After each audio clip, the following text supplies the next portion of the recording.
আসসালামু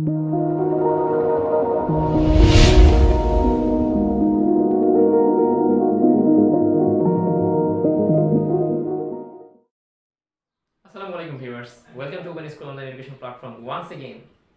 ঈদ মোবারক সবাইকে। সবাই আশা করি ভালো আছো। আমাদের আজকে দ্বিতীয় ভিডিও এটা। আজকে আমরা পড়বো এটাতে মৌলিক পর্যাবৃত্ত ধর্ম ও রাসায়নিক বন্ধন নিয়ে। আচ্ছা, এই অধ্যায় শুরু করার আগে একটা প্রশ্ন করি তোমাদেরকে। আচ্ছা বলো তো, হাইড্রোজেন ধাতু নাকি অধাতু নাকি অন্য কিছু? উত্তরটা তোমরাই দিবা ইনশাল্লাহ। ঠিক আছে, এখন আমরা পড়াতে আসি। দেখো, পর্যায় সারণীতে মৌলের অবস্থানের প্রথমে আমাদের পড়তে হবে। এখান থেকে কোশ্চিন আসে, মৌলের অবস্থানটা বলতে গ্রুপ আর পর্যায়টা কত এটা বের করার যেগুলো টেকনিক আছে ওগুলো অ্যাপ্লাই করে এটা বের করতে হয়। এরপরে আমাদের আসে বিভিন্ন গ্রুপের সাধারণ মৌল 1, 2, গ্রুপ নাম্বার 13, 14, 15, 16, 17, 18, এই কোটা মোটামুটি পড়লে আমাদের হয়ে যায়। এখানে ক্ষার ধাতু, মৃৎকার ধাতু, তারপর আসে গ্রুপ, ধাতুর গ্রুপ, এটা আবার অপধাতুর গ্রুপ, অধাতু, অধাতু, দেন আমাদের আসে হচ্ছে হ্যালোজেন মৌলের গ্রুপটা, এবং সর্বশেষ যেটা নিষ্ক্রিয় গ্যাসের গ্রুপ। এই গ্রুপগুলা পড়ার সময় তোমরা তিনটা জিনিস শুধুমাত্র খেয়াল করবা: ইলেকট্রন কনফিগারেশন, ভৌত ধর্ম আর রাসায়নিক বিক্রিয়া। এইগুলো ইলেকট্রন কনফিগারেশন মানে আউটারমোস্ট সেলে কটা ইলেকট্রন থাকে, কিভাবে তারা মানে ইলেকট্রনের আবদ্ধ থাকে, এই সিস্টেমগুলা। আর ভৌত ধর্ম তাদের কি, গলনাঙ্ক, স্ফুটনাঙ্ক, কোন তাপমাত্রায় কেমন, এইগুলা। আর রাসায়নিক বিক্রিয়াটা জাস্ট একটু মনে রাখবা যে এটা কোন কার সঙ্গে, অ্যাসিড ক্ষার পানির সঙ্গে বিক্রিয়া করে কিনা, করে কি প্রডিউস করে, এইটুকু মোটামুটি পড়লেই এটা শেষ হয়ে যায়। এরপর আসে অক্সাইড সমূহ। অক্সাইড বলতে অম্লীয় অক্সাইড, ক্ষারীয়, উপধর্মী, নিরপেক্ষ। তো অম্লীয় অক্সাইড কোনগুলো আমরা জানি, ধাতুর সবগুলো অক্সাইডই অম্লধর্মী, সরি অধাতুর অক্সাইডগুলো অম্লধর্মী, ধাতুর অক্সাইডগুলো ক্ষারধর্মী। আর উপধর্মী অক্সাইড থাকে, কিছু অক্সাইড আছে, কার্বন মনোঅক্সাইড আছে, তারপর আরো কিছু অক্সাইড আছে এগুলো। আর নিরপেক্ষ অক্সাইড আমাদের বই দেওয়া আছে, তো এইগুলো আমরা করে নিব। আচ্ছা দেখো, এরপরে ডি ব্লক এলিমেন্টস গুলা আসলে চলে আসে। ডি ব্লক এলিমেন্টস খুবই ইম্পর্টেন্ট, এটা খুবই খুবই ইম্পর্টেন্ট। ডি ব্লক এলিমেন্টস গুলোতে কি কি তাদের মানে অবস্থান্ত ধাতুর যে সমস্ত ধর্ম, এগুলো এখানে পড়া হয়। আসলে তো ডি ব্লক এলিমেন্টস গুলো পড়া হয় না, এখানে পড়া হয় যে অবস্থান্ত ধাতুগুলো নিয়ে পড়াশোনা করা হয়, যেগুলো কি কি ধর্ম, এগুলো মানে কিভাবে বর্ণ প্রদর্শন করে, কিভাবে তারপরে কিভাবে তাদের মানে বহুরূপিতা প্রদর্শন করে কিভাবে, এইগুলো আলোচনা করা হয় এই ডি ব্লক এলিমেন্টসে, আসলে অবস্থান্ত ধাতু নিয়ে। এরপর আসে কেমিক্যাল বন্ডিং, কি কি আমাদের সন্নিবেশ বন্ধন, আয়নিক বন্ধন, আর হচ্ছে সমযোজী বন্ধন, আর সমযোজী সন্নিবেশ বন্ধন। কোনো কোনো ক্ষেত্রে দেখবা বিভিন্ন মৌল দিয়ে রাখে, যেমন NH4Cl, তারপর বিভিন্ন জটিল আরো কম্পাউন্ডস দেয়। এগুলোতে প্রশ্ন করে এটা আসলে কি, কোন কোন বন্ধনেতে উপস্থিত আছে, কয় ধরনের বন্ধন আছে, এইগুলো এখান থেকে প্রশ্ন চলে আসে কেমিক্যাল বন্ডিং থেকে। এরপর আমাদের পড়তে হবে জটিল কম্পাউন্ডস নিয়ে। অনেকগুলো জটিল কম্পাউন্ডস আছে, বিভিন্ন তাদের নামকরণের সিস্টেম আছে, এগুলো আমরা করে নিব। এগুলো পরীক্ষায় দিয়ে থাকে সাধারণত, MCQ সহ রিটেন অংশেও আমরা দেখি অনেক সময় আসে। এরপর আমাদের ইম্পর্টেন্ট পার্ট আছে পর্যাবৃত্ত ধর্ম। পর্যাবৃত্ত ধর্মতে মোটামুটি এগুলো পড়লেই চলে। ইলেকট্রন আসক্তি আমরা আসলে বেসিক্যালি পড়বো যে ব্যতিক্রমগুলো, বুঝলে? ব্যতিক্রমগুলো পড়তে হবে এই জন্য যে আমরা সাধারণত সব ইজিগুলা পড়ে থাকি বা জানি, তো ব্যতিক্রমগুলো আমাদের বেসিক্যালি পড়া হয় না। তো ব্যতিক্রমগুলো থেকে কোশ্চেন আসলে পরীক্ষায় দিয়ে দেয়, তো এই জন্য আমাদের এগুলো পড়তে হবে। ইলেকট্রন আসক্তিতে কিছু ব্যতিক্রম দেখা যায়, তড়িৎ ঋণাত্মকতাতেও কিছু ব্যতিক্রম দেখা যায়, basically P and D block মৌলতে। পি আর ডি ব্লক মৌলতে কি ব্যতিক্রম দেখা যায় সেগুলো পড়ে নিব।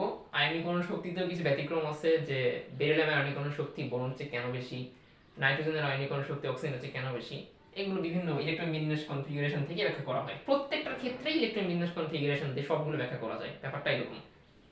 যোজ্যতা, এই মানে বাম দিক থেকে ডান দিকে গেলে বাড়ে, এই টাইপের কেন হয়, এগুলো খুব ইজি জিনিস, এগুলো একটু পড়ে নিব।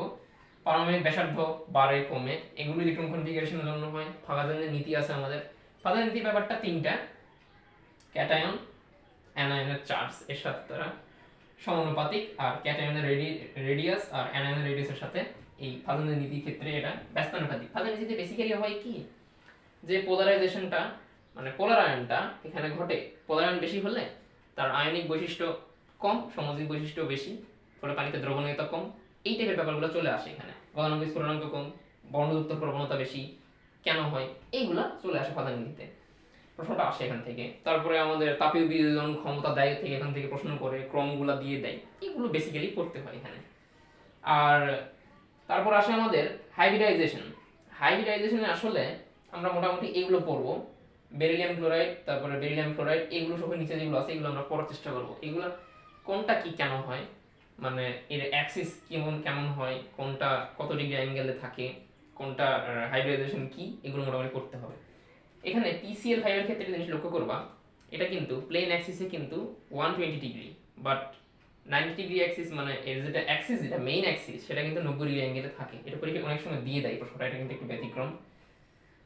নিষ্ক্রিয় গ্যাসের মধ্যে জেনন মোটামুটি ভাবে তিনটার মতো বা আরো বেশি যৌগ গঠন করে, জেনন ডাইফ্লোরাইড, টেট্রাফ্লোরাইড আর হেক্সাফ্লোরাইড এগুলা গঠন করে থাকে। এগুলোর হাইব্রিডাইজেশন কি এগুলো আমরা পড়ে নিব। আর নিষ্ক্রিয় গ্যাসকে অভিজাত গ্যাস বলা হয়। এখানে নিষ্ক্রিয় গ্যাসে আরেকটা ব্যাপার ঘটে, সেটা হচ্ছে এরা ক্যাথোরাইড যৌগ উৎপন্ন করতে পারে। আর এই হচ্ছে মোটামুটি পড়াশোনা হাইব্রিডাইজেশন সম্পর্কে এগুলো। আচ্ছা, হাইব্রিডাইজেশন একটা সূত্র আমরা জানি যে হাফ প্লাস যৌথ স্তরের ইলেকট্রন প্লাস এক্সি মৌলের সংখ্যা minus cation ion plus anion ion. তো এইটা দিয়ে কি সব কিছু করা যায় বেসিক্যালি? না, এটা দিয়ে মোটেও যায় না। এক্ষেত্রে আরো কিছু টেকনিক অবলম্বন করতে হয়, এটা দিয়ে সবসময় খাটে না এই সূত্র। তো তখন আমাদের কি করতে হবে? এই ক্ষেত্রে আসলে আমরা ইলেকট্রন কাঠামো বা স্ট্রাকচার চিন্তা করব। তো স্ট্রাকচার দিয়ে যদি আমরা চিন্তা করি, কোনো মৌলের বা কোনো মৌলের মানে কম্পাউন্ডসের আমরা হাইব্রিডাইজেশন কখনো আমাদের ভুল যাবে না স্ট্রাকচার দিয়ে চিন্তা করলে। এটাই হচ্ছে ব্যাপার। কারণ তোমরা দেখে থাকবা যে অনেক ক্ষেত্রে নিঃসঙ্গ ইলেকট্রন, মুক্তজোড় ইলেকট্রন এগুলোর ব্যাপার দিয়ে থাকে। তো সবগুলো মৌল আসলে সবগুলো কম্পাউন্ডসে কিন্তু আসলে এভাবে বিবেচনা করা যায় না, এই জন্য সূত্র কিন্তু সবসময় নাও থাকতে পারে। তো ব্যাপারগুলো এরকম। এই হচ্ছে মোটামুটি এই অধ্যায়ের ব্রিফ পড়াশোনা। এর বাইরে আসলে অধ্যায়ে আর কিছু তেমন পড়াশোনা নেই। একটা জিনিস তোমরা একটু পড়বা, সেটা হচ্ছে ভ্যান্ডার ওয়ালস ফোর্স আর হচ্ছে হাইড্রোজেন বন্ধন। এই দুটো মোটামুটি পড়লে আর সহ এই টপিকগুলো পড়লে আমাদের অধ্যায় মোটামুটি ক্লোজ। এখান থেকে আসলে বুয়েট অথবা ঢাকা বিশ্ববিদ্যালয়ে ভর্তি পরীক্ষাতে এর চেয়ে বাইরে কিছু আসার মতো আমি দেখি না। তো আজকে এইটুকুই। আবারও বলি, সব কিছুই কিন্তু টেকনিক্যালি পড়াশোনা করতে হবে, এইটাই আর কি। ধন্যবাদ।